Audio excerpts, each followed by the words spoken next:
Good afternoon, everyone! Panibagong week na naman.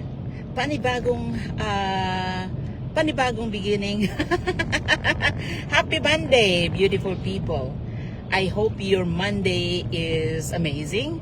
It's 12:16 p.m. po dito sa Ontario, Canada. Good afternoon, good morning, good evening. Kung saan man po kayo sa mundo, I hope your life is awesome. You are happy, you are healthy, you're having fun, and enjoying life. And yeah, so, excuse me. Aray po. Sorry. Another one. Another one. Anyhow, good afternoon. My name is Tita. So shout out muna sa aking mga followers diyan. I always acknowledge you guys because I do appreciate each and every one of you. Mapabago man o mapaluma kayo na nagpa-follow sa akin. I appreciate you guys. I appreciate your engaging into my post, sharing into my post, commenting. So yes, all of those counts. So thank you. Yeah, so anyhow, pag-uusapan natin today, I always come out with something, a topic that we would like to, to share with you. Yeah, so anyhow, nilagay ko po diyan sa aking caption today because that is, mostly na isi-share ko sa inyo guys are those conversation that I have, regarding my online business. So, most of you na nagpa-follow sa akin, you know that I have an online business na gino-grow ko dito sa Facebook. We can grow our business in any social media platform. Pero, ang Facebook ay ang aking pinaka-favorite. So, I am here, nagla-live, nagpo-post to share with you guys, to let you know that there is another way, there is a better way to earn na hindi natin kailangan na maghihirap din. However, hindi katulad na maghihirap na you are going to work for 12, 14 hours a day. No.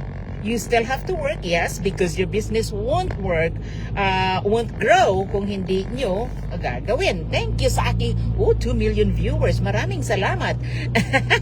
Kung hindi nyo gagawin, di ba? So, yeah, so you still have to work, but not like the traditional way of earning wherein you work 10, 12, 14 hours, 16 hours pa yung iba. Di ba? And then at the end of the day, you expect the same or a little bit more, right? And then at the end of the year, magbabayad ka ng maraming tax kasi marami kang kinita, di ba? Ganun lang yun.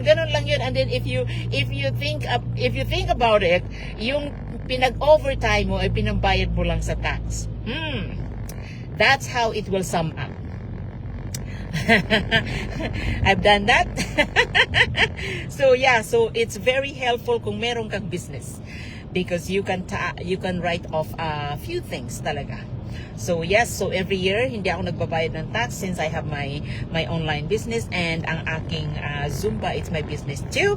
So I have two businesses talaga, side hustle ko where kaya hindi ako nagbabayad ng tax. So yeah, so anyhow, pag-uusapan natin, nilagay ko po diyan sa aking caption is do I need to bug friends and family and do I need to post in Facebook? Kasi yun ang pinakamainit na question sa akin this week. Burning question ko this week. Okay, mag-ano muna tayo. Mag-gasolina muna tayo. Good. So anyhow, so that's really a great question, you know. So, the first one is, do I need to bug my friends and family? The answer is no. Because dito sa business natin ay meron tayong system that will do that for us. Okay? So, if you ask me what kind of system is that, that will be your homework. You have to do it. I'm not gonna tell you because that is one thing also na hindi namin ginagawa dito sa business na to, hindi kami nag-i-explain. Because again, we have the system that will do that for us na mag-follow up. So, magsisend ng email, although the email come from us. So, let's say if you sign up into my website with your name and email address, and then may emails na dadating sa inyo, it come from me. However, hindi po ako ang nagsisend noon kung hindi yung system namin. So yes, ganun po ka doable ang negosyo na ito. So, it's very easy, so long as na-set up mo na ang business mo, pindot-pindot ka na lang. Right? But again, of course, there's a lot of resources for you. Ikaw na lang ang kulang talaga. There's tons of resources that we can. I always say, so long as you are open to learn something new, you are open to work on your business, you're open to grow personally, then mag-i-enjoy ka talaga sa negosyo na ito, dito sa online business na ito. So yes, because there are tons of resources, there are tons of people that will help you, there are tons of people that will lift you up and push you further. Dahil yes, you can do more. Right? Hindi lang yung porket na andyan yun, komportable tayo sa ginagawa natin. Guys, kung komportable tayo sa ginagawa natin, contented tayo, hindi tayo dapat nag-i-stay dyan, because I can promise you, you can do more. Mai-stretch ang utak nyo, mai-stretch ang kaalaman nyo, mai-stretch yung, yes, there's tons. Basta open ka lang talaga, mag-i-enjoy ka dito sa business na ito. Yeah, so the answer is no. We don't need to bug friends and family in order to grow this online business. Yes, you can share it with your friends and family. Of course, why not? Because there's none like it with this business. Why not? Share it to them. If they say no, leave them alone. You don't need to bug them. Hindi mo kailangan silang kukulitin. The world is there's tons of fish in the ocean. We are global. So kung ang rich lang ang pag-uusapan natin, tons. How many billions of people in the world? Ano pa lang kami, maybe nasa 270,000 pa lang kami. For 10 years na yan, ha? For 10 years na ginagamit namin ang system na ito, 270K. So how many billions peoples in the world? Tons, di ba? So you have tons of opportunity. If your friends and family will say no, don't leave them alone. Leave them alone, because I can promise you it's not your loss. It's not your loss. Okay. Now, the second question nung nilagay ko po dyan sa aking caption is, do I need to post on Facebook? The answer is yes. Because as I mentioned earlier, we grow our business in social media platform. So that is what I'm doing now.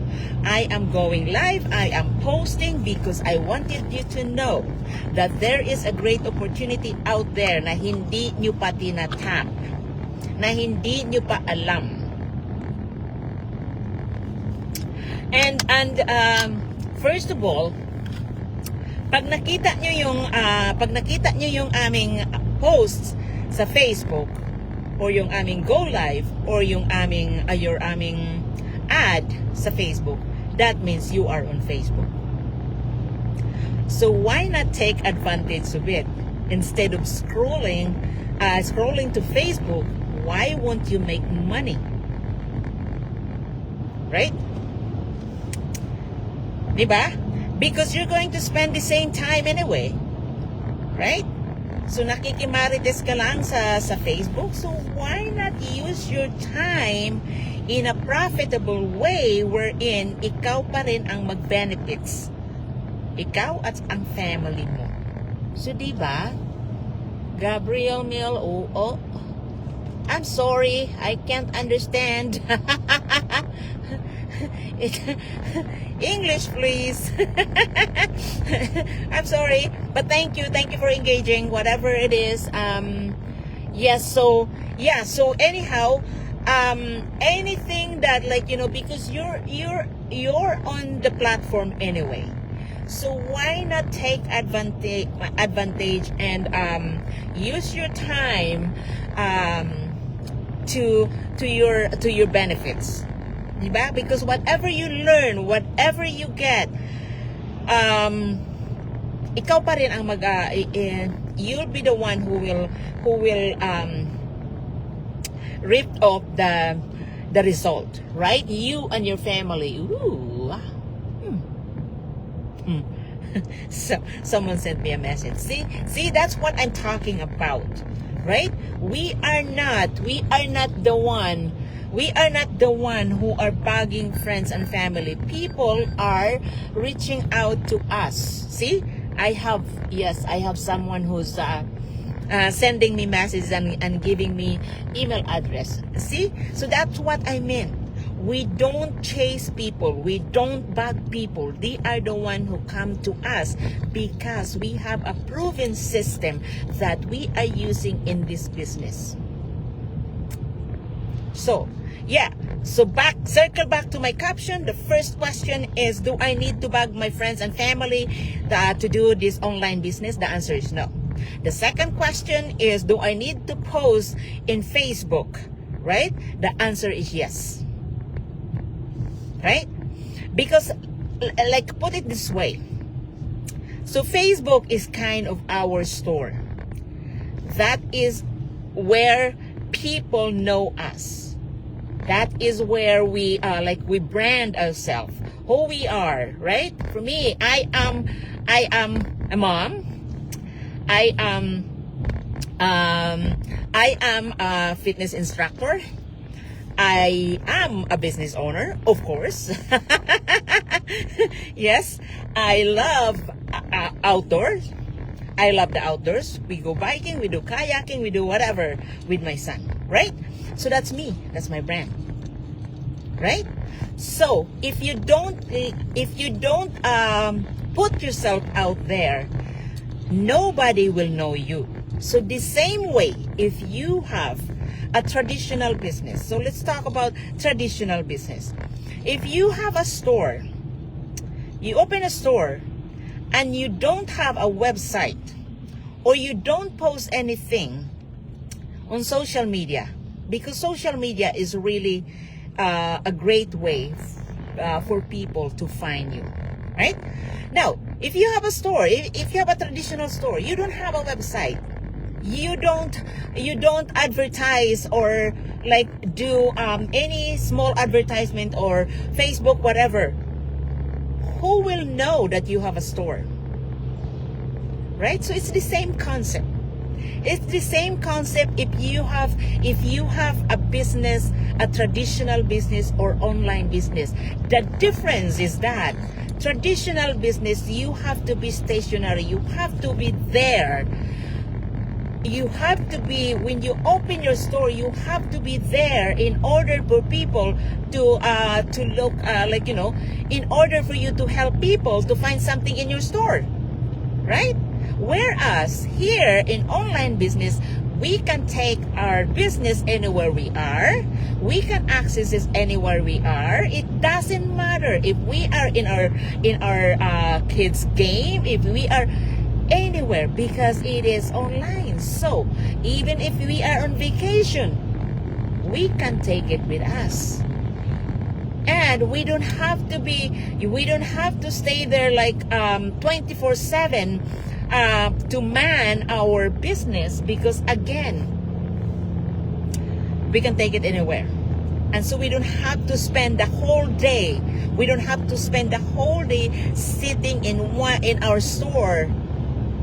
But we can use small amount of time, small packets of time. We can easily use that one to grow our business. So that is the difference, right?